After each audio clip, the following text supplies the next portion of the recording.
दोस्तों, महिंद्रा ग्रुप की नींव आनंद महिंद्रा के दादाजी जगदीश चंद्र महिंद्रा ने अपने भाई कैलाश चंद्र महिंद्रा और दोस्त मलिक गुलाम मोहम्मद के साथ मिलकर 2 अक्टूबर 1945 को लुधियाना में रखी थी। उस समय कंपनी का नाम महिंद्रा एंड मोहम्मद रखा गया था, जिसे ऊंचाइयों पर पहुंचाने के लिए तीनों ने अपनी जी जान एक कर दी थी। लेकिन फिर आया साल 1947, जिसने इस कंपनी का भाग्य हमेशा के लिए बदल कर रख दिया। दरअसल 1947 में हमारे देश को अंग्रेजों से आजादी मिली और साथ ही देश 2 टुकड़ों में भी बंट गया। ऐसे में मलिक गुलाम मोहम्मद को इंडिया छोड़ के पाकिस्तान जाना पड़ा और 2 दोस्त हमेशा के लिए बिछड़ गए। गुलाम मोहम्मद का महिंद्रा एंड मोहम्मद में बड़ा शेयर था। ऐसे में पाकिस्तान जाने के बाद उन्होंने अपना हिस्सा वापस ले लिया। वो समय ऐसा था कि कंपनी बंद होने के कगार पर पहुंच गई थी, लेकिन दोनों भाइयों ने उस सिचुएशन में भी बहुत ही हिम्मत से काम लिया और कंपनी वापस से पटरी पर लाने की हर मुमकिन कोशिश की, जिसका असर कुछ ही समय में दिखने लगा और कंपनी तेजी से ग्रोथ की सीढ़ियां चढ़ने लगी। गुजरते वक्त के साथ कंपनी एक्सपेंड होती चली गई और ये एक्सपेंशन तब और भी ज्यादा स्काई रॉकेटेड हो गया जब कंपनी की बागडोर महिंद्रा खानदान की 3rd जनरेशन यानी आनंद महिंद्रा के हाथों में आई। इन्होंने कंपनी के लिए कई कमाल के स्टेप्स लिए, जिसके चलते पूरी दुनिया में महिंद्रा के नाम का डंका बजने लगा। पर इनके लिए कंपनी को इस पोजीशन पर पहुंचाना इतना आसान बिल्कुल भी नहीं था। कंपनी ऐसे ऐसे बुरे दौर से गुजरी कि इसकी पोजीशन को मेंटेन रखना एक बहुत बड़ा चैलेंज बन गया था। इवन एक समय ऐसा भी आया जब आनंद महिंद्रा ने खुद पूरी दुनिया के सामने आकर अपने फेलियर को एक्सेप्ट किया था और लोगों से बताया कि उनसे कितनी बड़ी गलती हुई है। असल में साल 2008 में महिंद्रा ग्रुप ने काइनेटिक मोटर्स नाम की एक 2 व्हीलर्स कंपनी को एक्वायर कर लिया था और इस एक्विजिशन के दम पर वो कम्यूटर मोटर बाइक सेगमेंट में अपना सिक्का जमाना चाहते थे, जिसके लिए इन्होंने काइनेटिक मोटर्स के साथ मिलकर महिंद्रा सेंचुरो को लॉन्च किया। अब इस बाइक में कई तरह के मॉडर्न फीचर्स जैसे कि एंटी थेफ्ट और रिमोट आइडेंटिफिकेशन प्रोवाइड किए गए थे और कमाल की बात ये थी कि एडवांस टेक्नोलॉजी पर बेस्ड होने के बावजूद भी इसके प्राइस को काफी कम रखा गया था।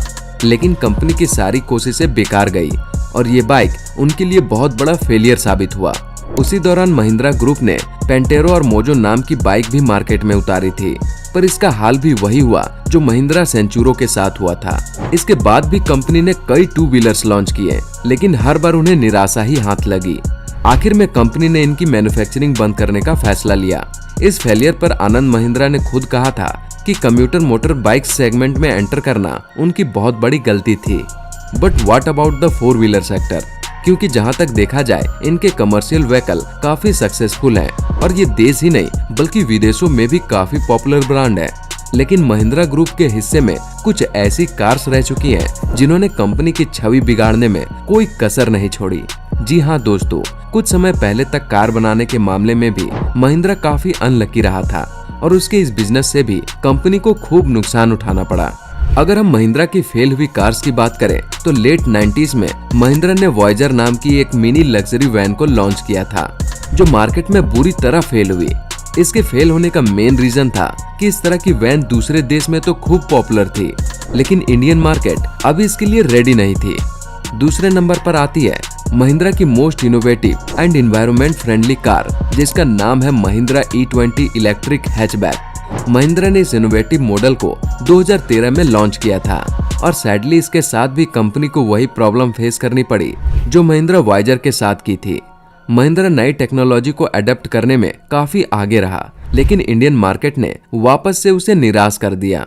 इसके बाद बात करते हैं महिंद्रा कॉन्टो की, जिसके बारे में कहा जाता है कि ये अब तक महिंद्रा की सबसे बड़ी फ्लॉप कार है, क्योंकि कंपनी ने इसे बनाने में बहुत ज्यादा एफर्ट्स डाला था।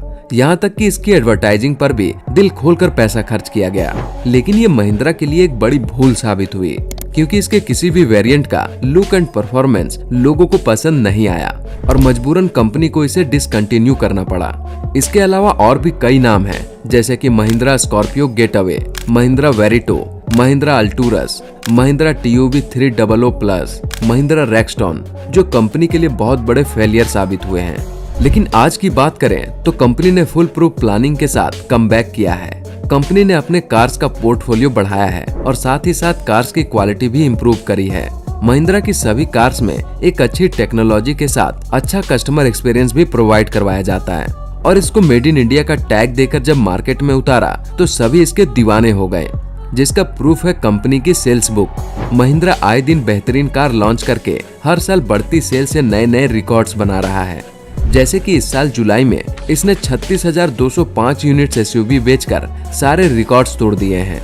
Mahindra Bolero, Scorpio, XUV 300, XUV 700 और महिंद्रा थार अप्रैल 2023 की टॉप सेलिंग कार रही थी। महिंद्रा बोलेरो की अगर हम बात करें तो पिछले साल अप्रैल में इसकी 7,686 यूनिट सेल हुई थी, जो इस साल जुलाई में 18% बढ़कर 9,054 हो गई है। वहीं एक्सयूवी 300 भी 255% ईयर ऑन ईयर ग्रोथ के साथ 2,712 से बढ़कर 9,617 के सेल्स आंकड़े पर पहुंच गई है। सेम टाइम पीरियड में थार की सेल में भी 68% की ग्रोथ रिकॉर्ड की गई है। वहीं टू व्हीलर्स की बात करें तो इस बार कंपनी ने कम्यूटर सेगमेंट की जगह प्रीमियम टू व्हीलर सेगमेंट में जावा, येज़दी और बीएसए के साथ हाथ मिलाकर दोबारा से बाइक्स की मार्केट में कदम रखा है। कंपनी ने येज़दी के 3 नए model Yezdi Roadster, Yezdi scrambler और येज़दी एडवेंचर को लॉन्च किया, जिनमें कई तरह के एडवांस टेक्नोलॉजी, फ्यूल एफिशिएंट और पावरफुल इंजन इंक्लूड किए गए।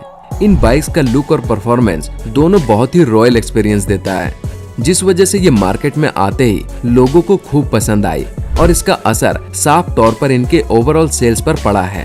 अगर हम जावा और येज़दी दोनों की इंक्लूड सेल्स की बात करें तो FY 2021 में इन्होंने 20,801 यूनिट्स बेची हैं।